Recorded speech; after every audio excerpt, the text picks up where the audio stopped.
So we are looking at Genesis, and it's this collection of stories that are origin stories. And we have to ask ourselves, with origin stories, what is the purpose of these stories? What is it giving us the context of?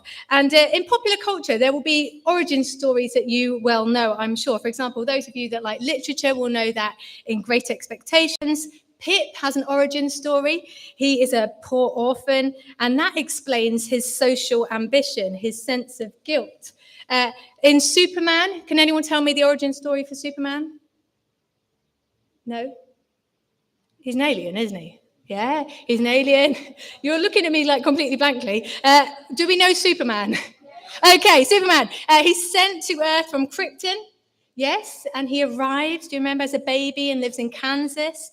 Batman, we know the origin story there. So his parents are like tragically murdered. It's awful. But it gives him this sense of justice that he pursues and mystery that he pursues in everything for the rest of his life.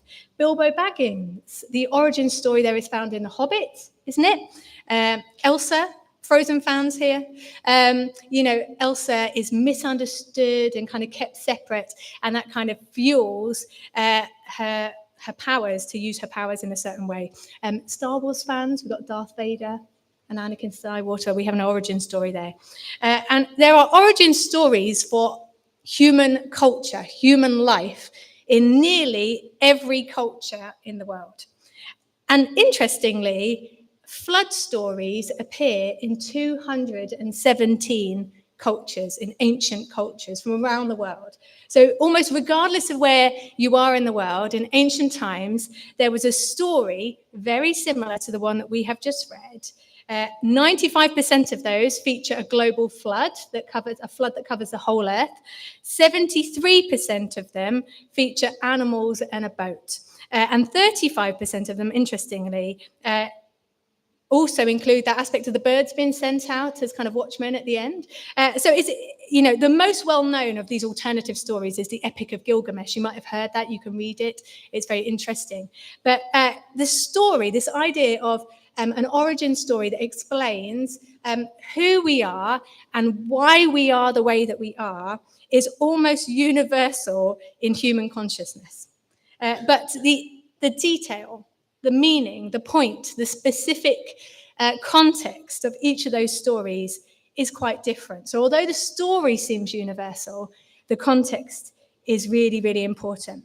And so in this context that we are reading, which is in ancient Israel, we ask ourselves the question this morning, what are we meant to get out of the story? What are we meant to understand better about ourselves, about God, and our relationship with God by this story, the way this story is told to us in Scripture? What are we trying to understand and explain? Because origin stories help us to give context to characters, don't they, and the way they behave, the way they do. Now, Noah is probably one of the most well-known Bible stories. It's used often in Sunday schools. It might decorate children's bedrooms. Lots of nurseries are called Noah's Ark, aren't they? Because it's got a big boat and animals, and toddlers like big boats and animals. But also, what I find really interesting as I read this week is that I don't actually think this story is really about Noah. He isn't really the main character of his own story. When you read it, what we are told about Noah is very little. At the beginning, it says, Noah was a righteous man, blameless among the people of his time, and he walked faithfully with God. Noah had 3 sons, Shem, Ham, and Japheth. And it later says, Noah did everything just as God commanded him. That is basically all we are told about Noah, other than things like, he opened the door and he lifted the roof out and he sent a bird out. We're told nothing about this man's inner life. We know nothing about how he really feels, what he thinks, what happens in the ark, the dynamics of his family. And actually, when you think about it, that would have been quite a juicy story, wouldn't it? Imagine if you were trapped with your family on a boat for several times with every animal. There would be stories to tell, wouldn't there? Those of you, families that have been on holiday and taken car trips this summer, there's stories, there's frustrations, there's moments of joy and of celebration. And yet, here in the book of Genesis, we hear nothing of that. We hear nothing about this. This isn't a story about Noah. The main character in this story is God. And so this is a story not to tell us about Noah. It is a story written to explain something fundamental about God's character that the author of the Bible wants you and I and every Israelite to know. Okay, so the main story, this is the book of, this is us talking about Noah, but we're not really talking about Noah. Noah is like stage left, because the main character that we hear about is God. And this story is told from his perspective. Noah is kind of this passive, character compared to those later on in the book of Genesis. Where is his arguing, his wrestling, his pleading? Where's his disobedience that we see in Moses, Abraham, or Elijah? Where is Noah's grief for creation? He doesn't say at any point, I'm really sad that you've just wiped out my neighbors. He doesn't express any regret for what is gone. He doesn't either express any excitement or overwhelm and when we're told that he sits for 40 days on the top of the mountaintop, we have zero insight from the text about what happens in his head in that time. 40 days sitting looking at a mountain, and we are given no insight to what that is. God, on the other hand, we hear a lot about, and we hear with great intimacy about what is happening for him in these events. And we have a kind of play with scales here, because we have both the sovereignty of God. So God is very big. He is creator. He harnesses what he has created to kind of recreate it, to wipe it out, and to end humanity except for Noah and his family on an almost cosmic scale. But then in this story, we are also told God is referred to as Yahweh the whole way throughout, which is the personal name for God. We're told he is Yahweh. It's this personal name. And the chapters give considerable insight into his feelings and his actions. We hear in verse 6 that he grieves, that he feels sorry. He gives personal instruction. He sees Noah. He smells the offering. He gives his word. He remembers and he finds favor. And so this story isn't about Noah, it's about God and what is happening in the relationship between God and his creation. And arguably, it's God who's a little bit more problematic in the story for us sometimes than Noah.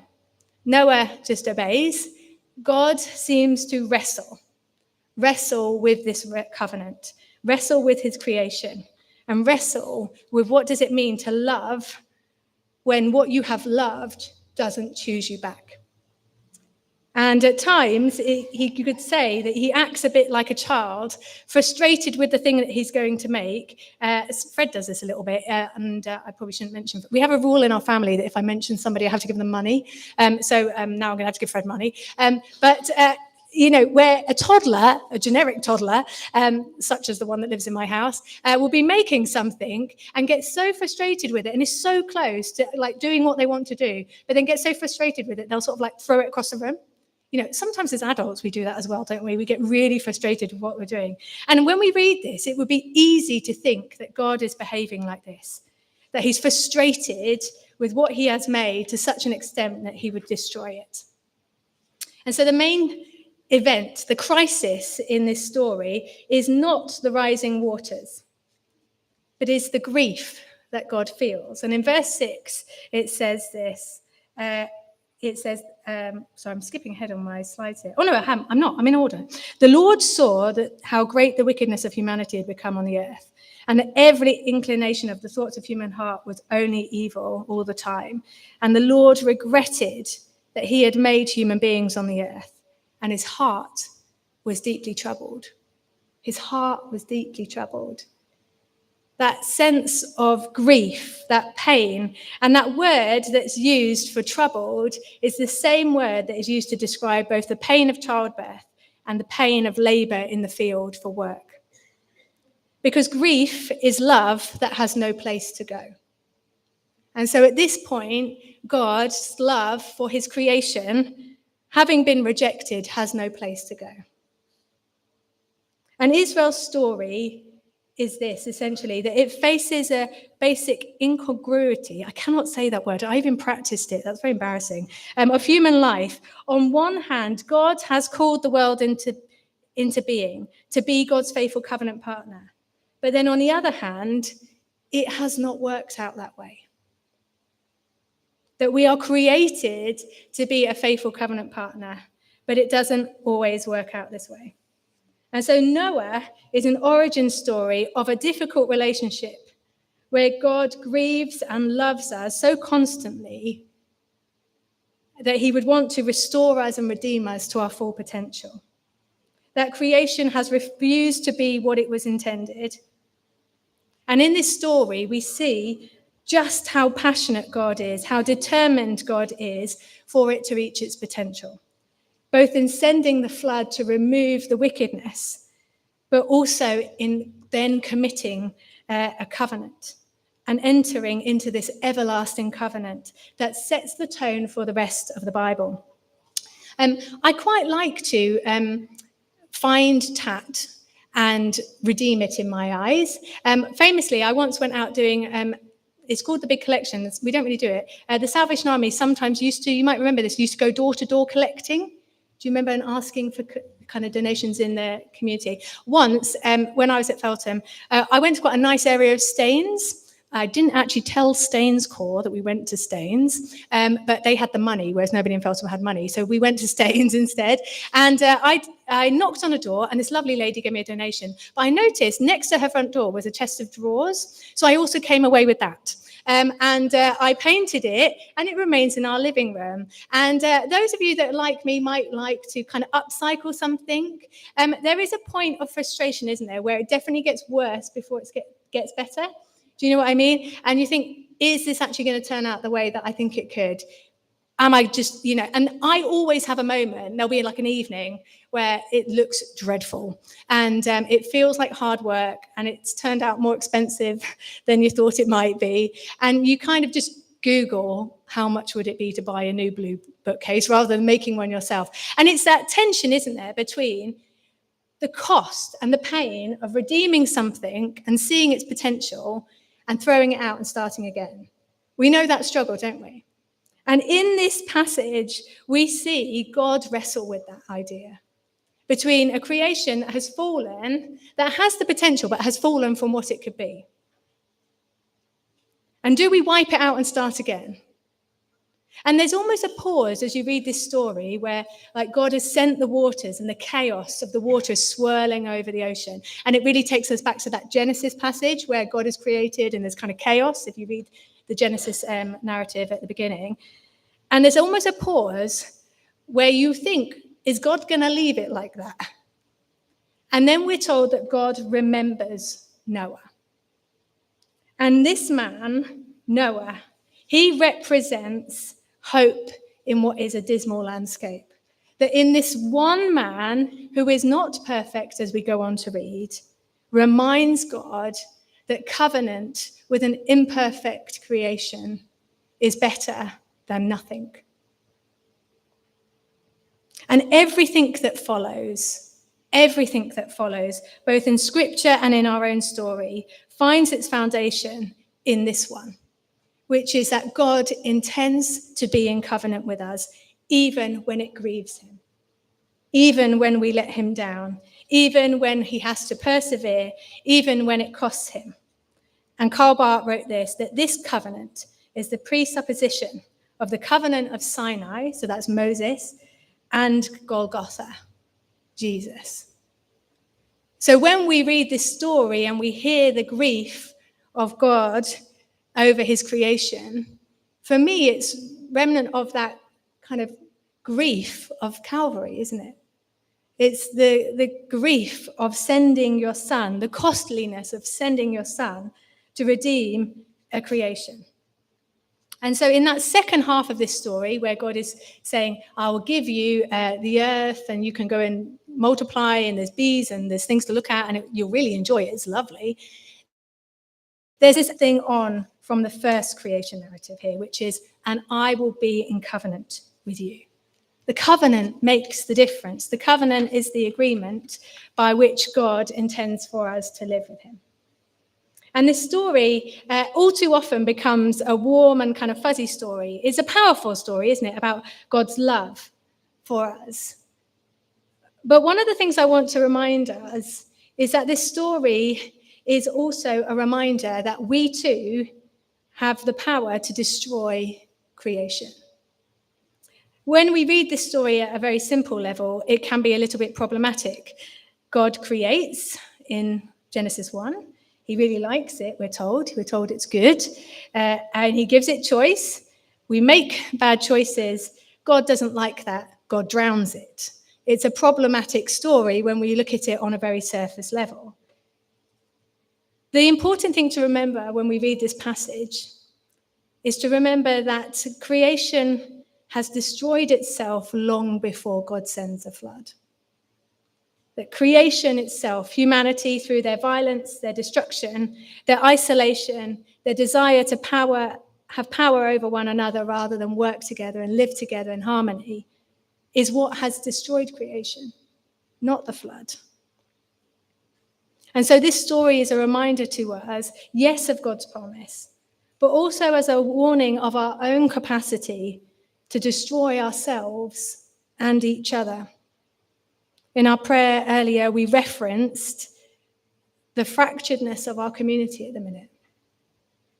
And so the story of Genesis today is a powerful reminder for us that God's intention for community, God's intention for his creation is community, is to live in peace with one another and with him. And that peaceable living comes with one another. You could take yourself up a mountain now. You would be alone, but you wouldn't be at peace. You wouldn't experience the peace that God intends for his creation. Noah's father names him Noah, which means rest, because he longed for comfort from the toil and the hardship caused by human sinfulness. He longed for a rest and a place of peace in a world that wasn't very peaceful. And this covenant comes into being on this mountain where God finds the ark rests on the mountain, and Noah comes out and is welcomed into covenant life, where not only the ark has found a place of rest, but creation has. There is an opportunity, again, to live peacefully with one another and with God, and to live in relationship with him. And it's a reminder that the interconnectedness of life is crucial to us. It's crucial to us. We cannot live in isolation. And so this morning, we're just very quickly looking at that passage, but thinking about what are the lessons for us here? How does God intend for his creation to live? There's some questions going to come onto the slide, and in a few minutes, perhaps we'd like to play the song through. But just as we look at these questions, which are these? When I look back at my own story, where can I see God's covenant love sustaining me? Where has God been good to you? If you think about the story, I might invite you to think about, where do you see yourself in the story? Are you living amongst humanity in chaos, with stuff happening all around you, perhaps doing things that you shouldn't be doing, getting caught up in something you shouldn't be doing? Are you Noah on a boat, resting in chaos? Are you Noah seeking covenant? Are you God? Are you grieving in some ways? And these questions will help us to reflect then on who we are and where we are in this story. So what promises of God do I need to hold onto more firmly in this season of life? What new beginning might God be inviting me to step into, just as Noah did when he left the ark? And in what ways can I be a peacemaker in my family, in my workplace, in my community, pointing others to God who makes peace with us? And so this morning, may the passage of Noah teach us how to live in covenant, remind us of the joy of covenant this morning. And as we reflect on this, I ask that we hope that God will speak to us, and we invite God's presence into our lives.